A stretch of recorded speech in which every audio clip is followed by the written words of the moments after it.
આપણે છેલ્લા એક બે લેક્ચર થી પ્રોટીન વિશે ભણીએ છીએ. હવે પ્રોટીનની બાબતમાં આપણે આજે અંતિમ મુદ્દાની ચર્ચા કરીશું, જે છે પ્રોટીનનું વિકૃતિકરણ. પરીક્ષામાં વારી ઘડીએ પૂછાયેલો આ પ્રશ્ન છે કે પ્રોટીનનું વિકૃતિકરણ સમજાવો. એટલે તમારે મેં આ ટૂંકમાં આ રીતે જે લખ્યું છે એ પ્રમાણે તમારે ખાસ એ વિકૃતિકરણ આ રીતે લખવાનું છે. 2 માર્કમાં તમને આ પ્રશ્ન પૂછાઈ શકે છે. તો પહેલા તો શબ્દ સમજો, વિકૃતિકરણ. તો પ્રોટીન આપણને ખબર છે કે જૈવિક રીતે સક્રિય છે, વાસ્તવમાં એ જૈવિક અણુ છે, પણ મૃત બની જાય. મતલબ પ્રોટીન પોતાની જૈવિક અગત્યતા ગુમાવી દે, એ ઘટનાને શું કહેવાય? પ્રોટીનનું વિકૃતિકરણ કહેવાય.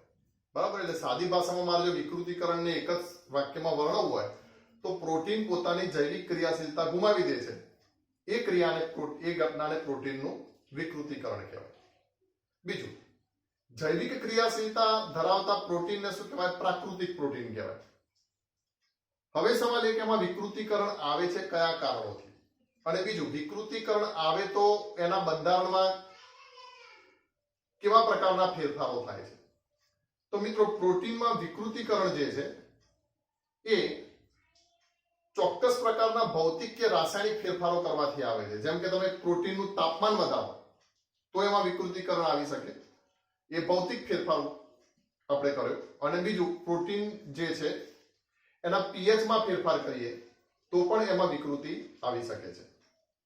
તો આવી રીતે વિકૃતિ આવે ત્યારે થાય છે શું? તો પ્રોટીનના જે હાઇડ્રોજન બંધ હોય છે એ હાઇડ્રોજન બંધમાં ખલેલ પહોંચે છે, એટલે એ બંધ તૂટી જાય છે.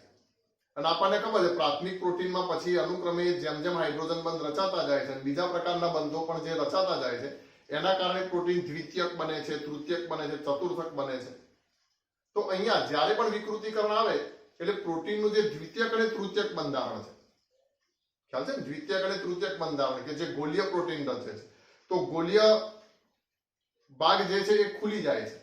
અને પ્રોટીન કેવું? પ્રાથમિક પ્રકારનું, મતલબ એનું પ્રાથમિક બંધારણ તો અકબંધ જળવાઈ રહે છે, પણ વિકૃતિકરણના કારણે એના ગોલીય ભાગ જે છે એ ખુલી જાય છે, અને વળાંકવાળા ભાગો જે પણ હોય એ પણ કેવા? ખુલી જાય છે. તો આવી રીતે આ જે ઘટના છે એને આપણે શું કહીએ છીએ? પ્રોટીનનું વિકૃતિકરણ કહીએ છીએ.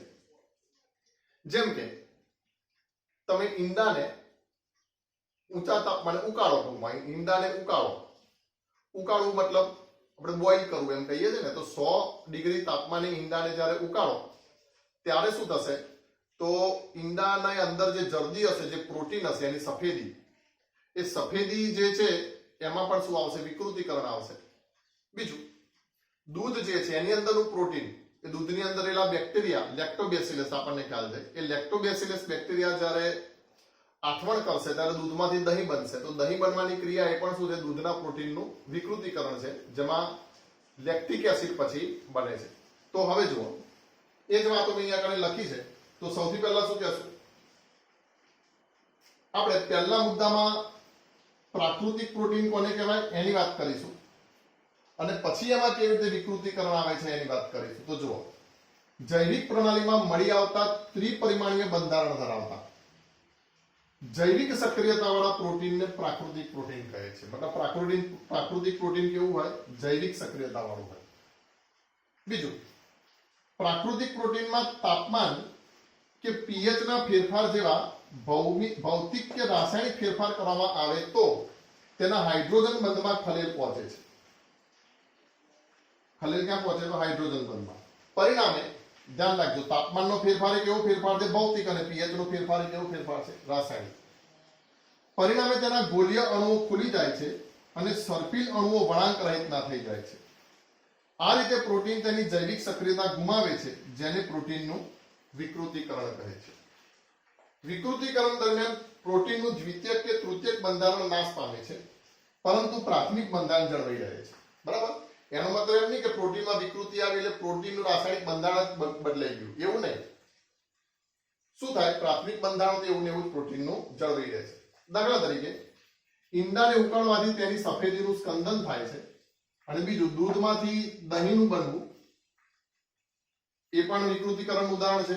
આપણને ખબર છે દૂધમાંથી દહીં બનવાનું કારણ કે જે દૂધમાં રહેલા બેક્ટેરિયા દ્વારા લેક્ટિક એસિડ બનવાને કારણે થાય છે. બરાબર?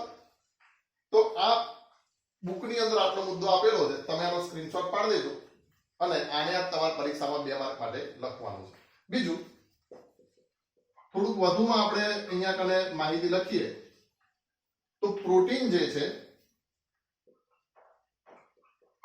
એ 2 ભાગ ધરાવે છે, જલ અનુરાગી ભાગ અને બીજું જલ વિરાગી ભાગ.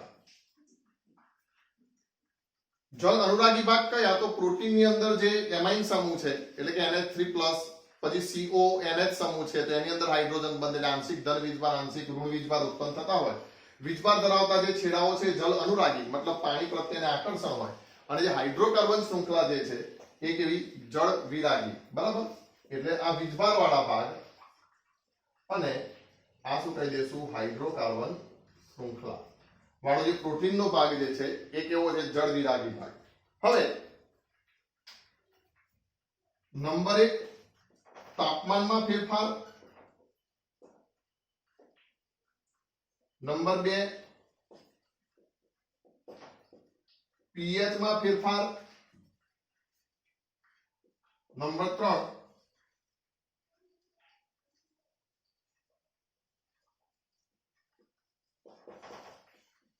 પ્રક્ષાલકો અને નંબર 4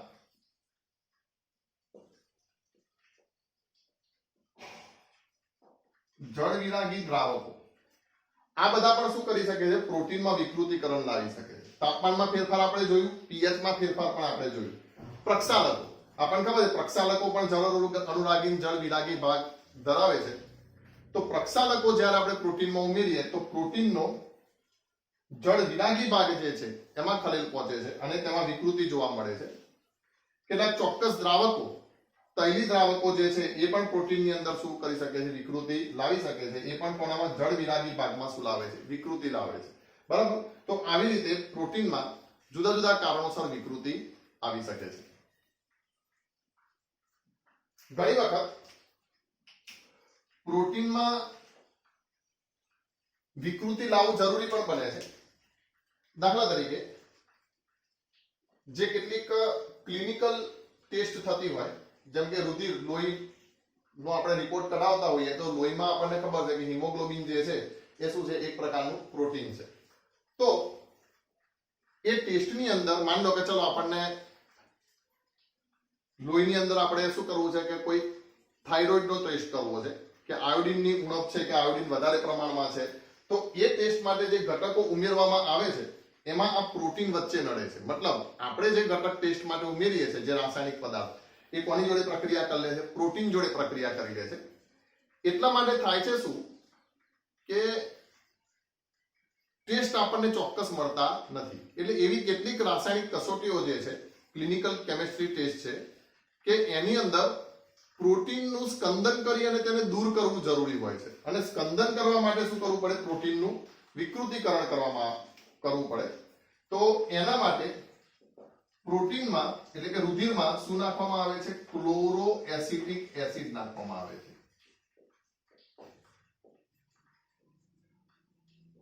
ટ્રાઇક્લોરોએસિટિક એસિડ, જેમ કે Cl3C.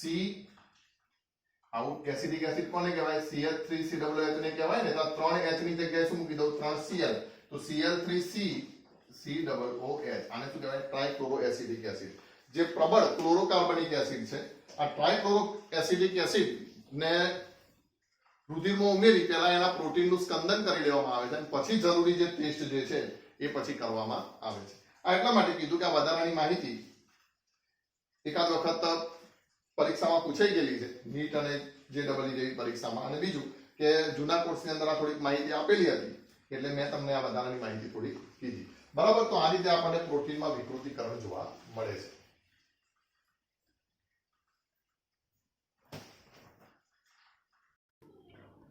જો બીજું પ્રકરણમાં થોડીક ઉત્સેચક વિશે માહિતી આપેલી છે. હવે ઉત્સેચક વિશે આપણે 5મા પ્રકરણની અંદર ભણ્યા મિત્રો. ઉત્સેચકમાંથી થિયરિકલી કોઈ પણ પ્રશ્ન આવશે તો એ તમારે ખાસ ધ્યાન રાખવાનું કે એ જે છે ને એ 5મા પ્રકરણમાંથી આવશે. એટલે તમારે કરવાનું 5મું પ્રકરણ જ છે ઉત્સેચક અંગે તો. પણ છતાંય અહીંયા કને MCQમાં અમુક બાબતો આવી શકે એટલે હું તમને એ ટીક કરાવડાવું છું. એ તમે અહીંયા કને ધ્યાન રાખજો. જેમ કે ખાસ કરીને એવું તમે યાદ રાખજો કે મોટાભાગે બધા ઉત્સેચકો ગોલીય પ્રોટીન સંયોજનો છે. આટલી વાતો નોંધી લેજો. મોટાભાગે બધા ઉત્સેચકો જે છે એ શું છે? ગોલીય પ્રોટીન સંયોજનો છે. ઉત્સેચકો જૈવ રાસાયણિક ઉદ્દીપક છે, તમે જાણો જ છો, એટલે એવી બધી વાતો નથી કરતો જે પાંચમા પાઠમાં આપણે ભણી ગયા છીએ. બીજું, ઉત્સેચકોનું જે સામાન્ય નામકરણ જે છે એ કરવાની જે પદ્ધતિ છે એ આપણે થોડીક સમજી લઈએ. તો ઉત્સેચકનું સામાન્ય નામકરણ, એક તો એનો જે ટાર્ગેટ અણુ હોય, મતલબ ઉત્સેચક જે અણુ ઉપર પ્રક્રિયા કરે છે એ એના ટાર્ગેટ અણુની પાછળ એજ લગાડીને ઉત્સેચકનું નામ થાય. કઈ રીતે ખબર પડી હું બોલ્યો? જે ટાર્ગેટ અણુ છે, જેમ કે અહીંયા પ્રક્રિયા આપેલી છે તો ઉત્સેચકનો ટાર્ગેટ અણુ શું છે? માલ્ટોસ છે. તો આ ઉત્સેચકને શું કહેવાશે? માલ્ટેસ કહેવાશે. ખબર પડી? એવી રીતે જો સુક્રોઝ હોય તો શું કહેવાશે? સુક્રેસ કહેવાશે. બરાબર? તો રીત નંબર 1, ઉત્સેચકનો જે પણ ટાર્ગેટ અણુ હોય અથવા એને લક્ષ અણુ કહેવાય ગુજરાતીમાં, લક્ષ અણુ હોય એ લક્ષ અણુના નામની પાછળ શું જોડ દેવાનું? એસ જોડ દેવાનું. જેમ કે યુરિયાનું જળ વિભાજન કરે અથવા યુરિયાનું વિઘટન કરે એને શું કહી દઈશું? યુરેજ. ખબર પડી? માલ્ટોઝનું અહીંયા કને જળ વિભાજન કરે છે એ ઉત્સેચકને આપણે શું કહી દઈશું? માલ્ટેઝ. તો આવી રીતે ટાર્ગેટ અણુની પાછળ એક તો એજ લગાડવાનું. બીજું, ઉત્સેચક જે પણ પ્રકારની પ્રક્રિયા કરે છે, ખાસ યાદ રાખજો, ઉત્સેચક જે પણ પ્રકારની પ્રક્રિયા કરે છે, પ્રક્રિયા ખબર છે ને? જેમ કે જળ વિભાજન, એને આપણે ઇંગ્લિશમાં શું કહીએ? હાઇડ્રોલિસિસ. તો જો જળ વિભાજનની પ્રક્રિયા કરતો હોય ઉત્સેચક તો એને આપણે શું બોલીએ છીએ? હાઇડ્રોલેસ. પછી માન લો કે કોઈ ઉત્સેચક કોઈ પ્રક્રિયક અણુનું ઓક્સિડેશન કરે છે તો એને કહેવાય ઓક્સિડેઝ. પછી રિડક્શન કરે છે તો રિડક્ટેઝ.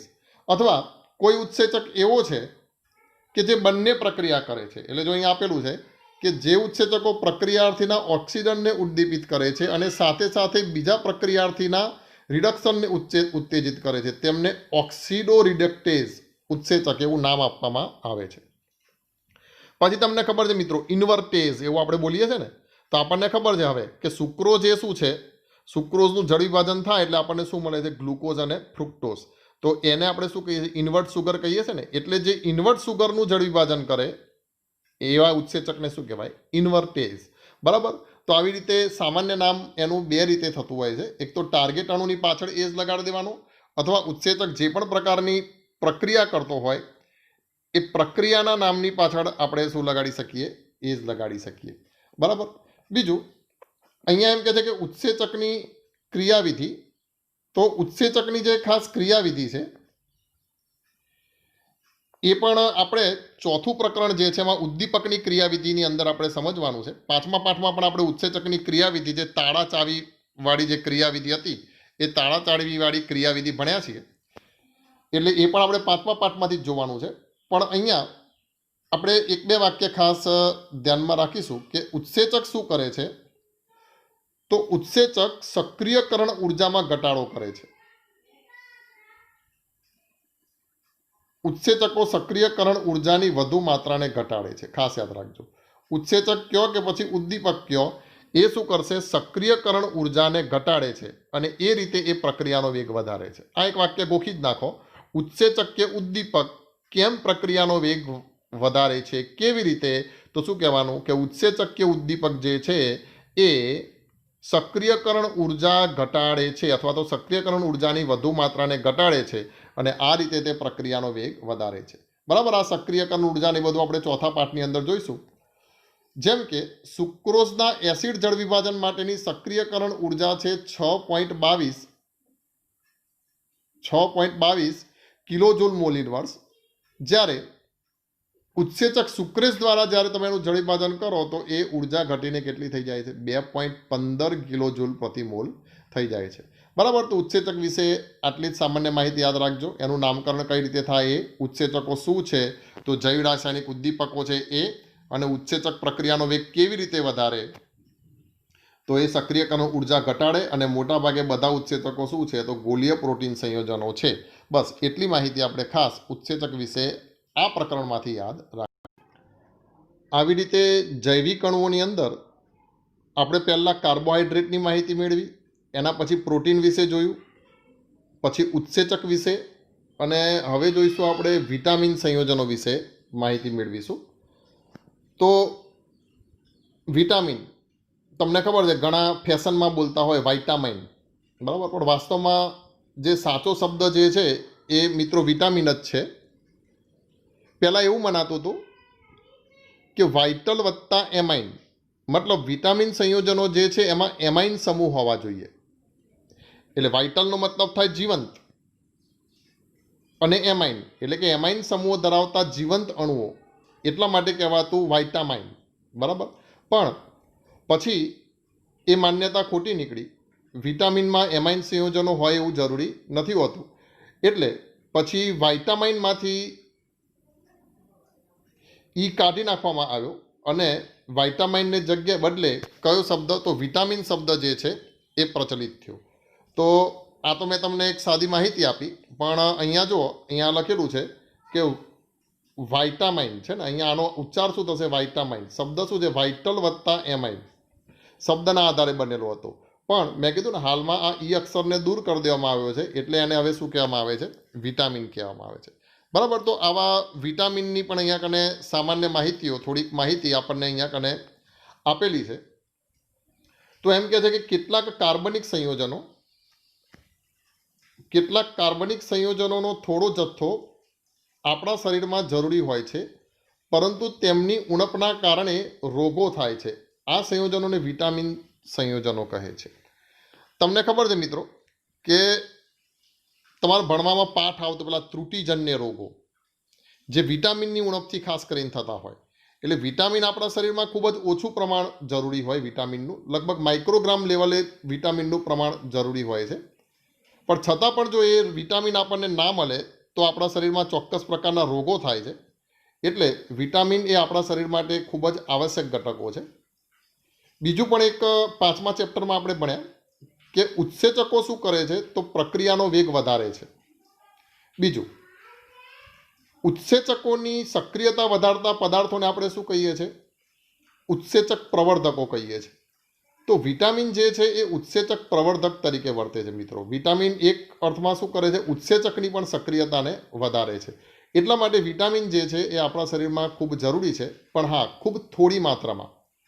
એટલે એવું નહીં કે ભાઈ ડૉક્ટરની સલાહ લીધા વગર ગમે તેટલી વિટામિનની ટીકડીઓ ખાધા રાખીએ, બરાબર. ખૂબ જ થોડી માત્રામાં આપણા શરીરમાં વિટામિનની જરૂર હોય છે. પછી કહે છે કે મોટાભાગના વિટામિન સંયોજન આપણા શરીરમાં સંશ્લેષિત કરી શકાતા નથી. સંશ્લેષિત નથી કરી શકાતા, બહારથી લેવા પડે છે, ખોરાકમાંથી. એટલે તો એની ઉણપથી રોગો થાય છે.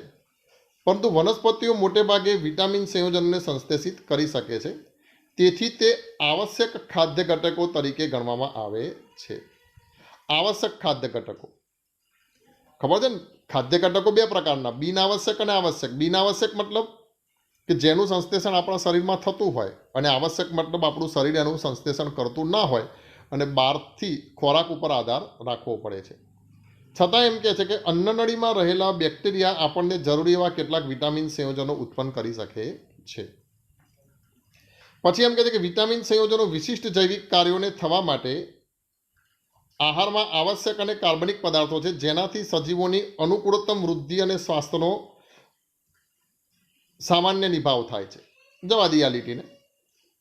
વિટામિનોને અંગ્રેજી મૂળાક્ષર ABCDEK એવી રીતે દર્શાવાય છે, અને એના પેટા વિભાગ પણ પાડવામાં આવે છે, જેમ કે B1, B2, B6, B12, બરાબર.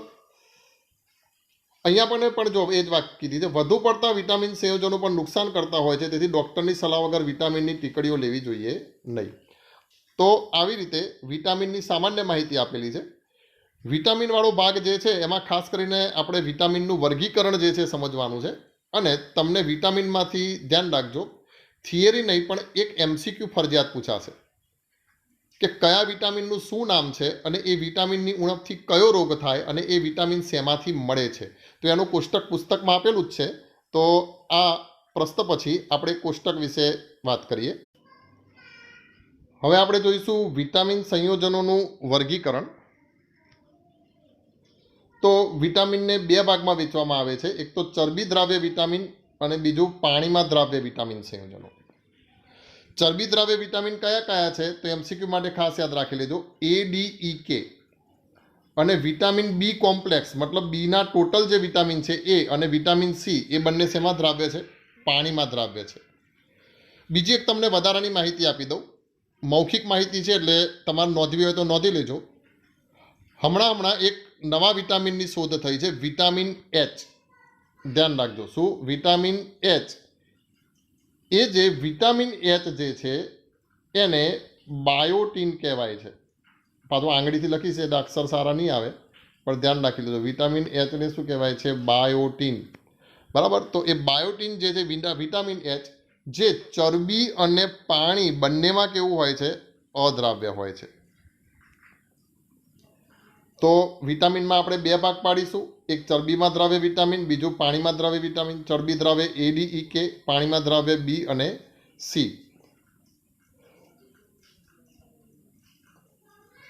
પછી એના વિશે જે બાકી તો તમે સીધું જ લખેલું છે તમે સીધું વાંચી શકો છો, પણ છતાં એક વખત આપણે વાંચી જઈએ કે જે વિટામિન સંયોજનો ચરબી અને તૈલી પદાર્થમાં દ્રાવ્ય હોય અને પાણીમાં અદ્રાવ્ય હોય તેમને આ વર્ગમાં મૂકવામાં આવે છે. યકૃતમાં અને મેદસ્વી પેશીઓમાં તે સંગ્રહાય છે. મતલબ ચરબીમાં સંગ્રહ થાય છે એનો. ચરબીમાં દ્રાવ્ય હોય એટલે સંગ્રહ ક્યાં થાય? ચરબીમાં જ થાય. પછી બી વર્ગના વિટામિન સંયોજનો C વિટામિન એ પાણીમાં દ્રાવ્ય છે, તેમને આ વર્ગમાં એક સાથે મૂકવામાં આવ્યા છે. પાણીમાં દ્રાવ્ય વિટામિન સંયોજનો નિયમિત રીતે આહારમાં પૂરા પાડવા જોઈએ, કારણ કે તેઓ સરળતાથી મૂત્રમાં ઉત્સર્જિત થાય છે, આપણા શરીરમાં સંગ્રહી શકાતા નથી. સ્વાભાવિક છે કે પાણીની અંદર દ્રાવ્ય છે અને કિડની શું કરે છે? વધારાના પાણીનો નિકાલ કરતી રહે છે. આપણું શરીર પણ વધારાના પાણીનો પરસેવા રૂપે નિકાલ કરે છે. તો એ વિટામિન વારે ઘડીએ આપણા શરીરમાં સંગ્રહાતા નથી, એટલે એ સતત આપણા શરીરને મળવા જરૂરી છે. એમાં એમ કહે છે કે વિટામિન B12 સિવાય આ વસ્તુ ખાસ યાદ રાખી લેજો કે વિટામિન C જે છે એનો સંગ્રહ નથી થતો. વિટામિન બીનો એમાં B1, B2, B6 એ બધાનો સંગ્રહ નથી થતો, પણ B12 જે છે એ આપણા શરીરની અંદર સંગ્રહી શકાય છે. કેટલાક અગત્યના વિટામિન સંયોજનો તેમના સ્ત્રોત અને તેમની ઉણપ દ્વારા થતા રોગોની યાદી કોષ્ટકમાં દર્શાવી છે. તો પછી તો આપણે આ કોષ્ટક ખાસ ધ્યાનમાં રાખવાનું છે કે એ વિટામિનની સ્ત્રોત કયો છે, શેમાંથી મળે છે, વિટામિનની ઉણપથી કયા રોગો થાય છે. તો પહેલાં તો છે વિટામિન A. વિટામિન એને મિત્રો રેટિનોલ કહેવાય. શેમાંથી મળે? તો માછલીના યકૃતનું તેલ, જેને કોડ લીવર ઓઇલ, ગાજર, માખણ અને દૂધમાંથી મળે છે. જેરોથેલ્મિયા નામનો રોગ થાય છે, જેમાં આંખના કોર્નિયાનું સખતીકરણ. રેટિના સંબંધી રોગ છે એટલે આપણે એને શું કહીએ છીએ? રેટિનોલ કહીએ છીએ, અને એનાથી રતાંધણાપણું આવે છે. વિટામિન B1 જેને થાયમિન કહેવાય છે, જે ઈસ્ટ, દૂધ, લીલા શાકભાજી અને અનાજમાંથી મળે છે. બેરી નામનો રોગ થાય છે. ભૂખ ઓછી લાગે છે અને વૃદ્ધિમાં મંદતા. આનો મતલબ છે કે જે બાળકનો જે વિકાસ થવો જોઈએ એ જલ્દીથી વિકાસ થતો નથી. વિટામિન B2 જેને રિબોફ્લેવિન કહે છે, જે દૂધ, ઈંડાની સફેદી, યકૃત અને કિડની માંથી આ વિટામિન મળે છે. મતલબ યકૃત અને કિડની જે છે એમાંથી આ વિટામિનનું સંગ્રહ થઈ શકે છે અને સંશ્લેષણ પણ થઈ શકે છે, એમ કહે છે. જેનાથી કિલોસિસ નામનો રોગ થાય છે. મતલબ મોં અને હોઠની કિનારી પર ચીરા પડે છે. હોઠ ફાટી જવાય એ નહીં મિત્રો, કિનારી ઉપર ચીરા પડી જવા. પાચન ક્રિયામાં અવ્યવસ્થાને ત્વચામાં બળતરાની અનુભૂતિ થાય છે. પછી વિટામિન B6 જેને પેરિડોક્સિન કહે છે, એ પણ ઈસ્ટ, દૂધ, ઈંડાની જરદી, અનાજ અને ચણામાંથી મળે છે. એની ઉણપથી આંચકી આવી વગેરે જેવા રોગ થાય છે. પછી વિટામિન B12 જે માંસ, માછલી, ઈંડા અને દહીંમાંથી મળે છે. એનાથી વિનાશી રક્ત અલ્પતા. શબ્દ સમજો, રક્ત અલ્પતા મતલબ હિમોગ્લોબિનમાં RBCની ઉણપ થઈ જાય છે. બીજું, જેને આપણે રોગની ભાષામાં એનિમિયા પણ કહીએ છીએ. જીવ વિજ્ઞાનવાળા વિદ્યાર્થીઓ ખબર હશે, જુદા જુદા પ્રકારના એનિમિયા વિશે ભણ્યા હશે, જેમ કે સિકલ સેલ એનિમિયા, જેમાં ખબર છે ને રક્તકણો જે છે એ દાંતડા જેવા થઈ જાય છે. બરાબર. તો વિનાશી રક્ત અલ્પતા મતલબ શું છે? એનિમિયા. અને આ ખાસ યાદ રાખજો, વિટામિન B12 જેને કહેવાય સાયનોકોબાલ્ટ એમાઇન, જે કોબાલ્ટનું સંકીર્ણ સંયોજન છે, જે એન્ટીબોડી તરીકે કામ કરે છે. કોના માટે? તો આ એનિમિયાના રોગ માટે. બરાબર. એટલા માટે વિટામિન B12 આપણા શરીરમાં ખૂબ જ જરૂરી છે. અને તમે જોઈ શકો છો કે એ કોઈ વનસ્પતિમાંથી મળતું નથી. માંસ, માછલી, ઈંડા અને બીજા શેમાં દહીંમાંથી મળે છે. પછી વિટામિન સી જે ખાટા ફળો, આમળા અને લીલા પાંદડાવાળા શાકભાજીમાંથી મળે છે. એનાથી સ્કર્વી નામનો રોગ થાય છે, જેના લક્ષણો છે પેઢામાંથી રુધિરનું વહેવું.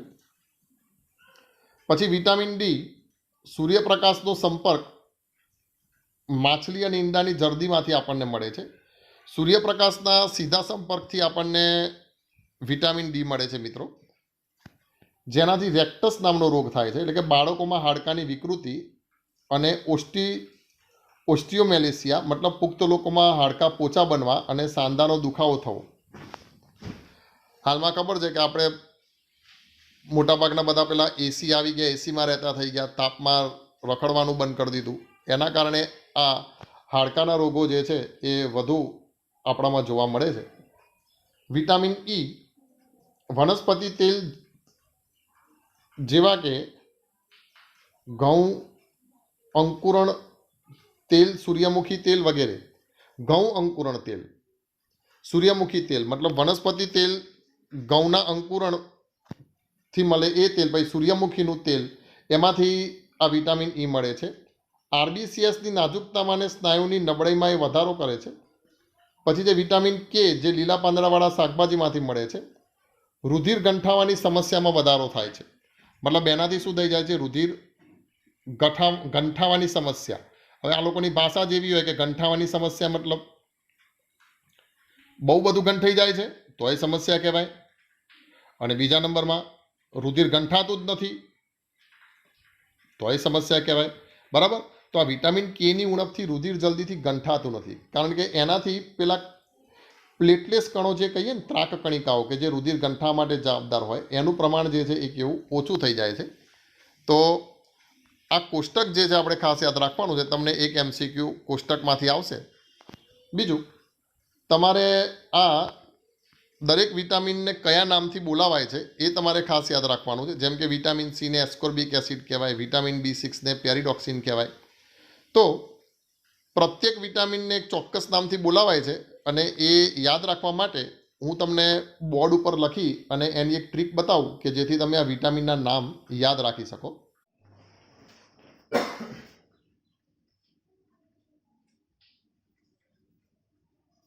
વિટામિનના નામ યાદ રાખવા માટે આપણે એક આ સ્લોગન યાદ રાખી દેશું. રિટાયર્ડ થઈને રેમ્બો. એક છોકરો એના પપ્પાને રેમ્બો કહેતો. એના પપ્પા રિટાયર્ડ થવાના હતા, એટલે ક્યારનો વિચાર કરતો હતો કે આ રેમ્બો રિટાયર્ડ થઈને જો પૈસા આવે તો થોડાક પૈસા મને આપે તો હું આબુ જઈને ફરી આવું. તો એને એવું કીધું, રિટાયર્ડ થઈને રેમ્બો,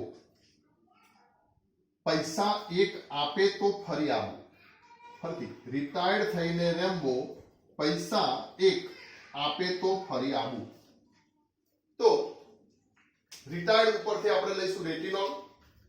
રેટિનોલ એટલે વિટામિન એ. પછી થઈને એટલે થાયામીન એટલે વિટામિન B1. પછી રેમ્બો, રેમ્બો ઉપરથી છે રિબોફ્લેવિન એટલે વિટામિન B2. પછી પૈસા, તો પઈ ઉપરથી છે પેરિડોક્સિન, તો એ છે વિટામિન B6. અને સા એટલે સાયનોકોબાલેમાઇન, ખાસ યાદ રાખજો, વિટામિન B12. એ એસ્કોર્બિક એસિડ, વિટામિન સી. એક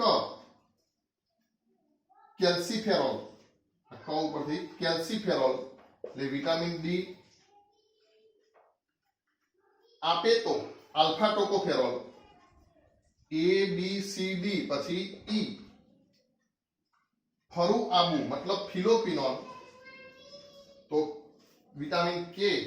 અને આબુ ઉપરથી લીધું છે બાયોટિન, જેને આપણે કહેશું વિટામિન એચ. મેં તમને જે વધારાનું કીધું ને કે જે ચરબી અને પાણી બંનેમાં અદ્રાવ્ય.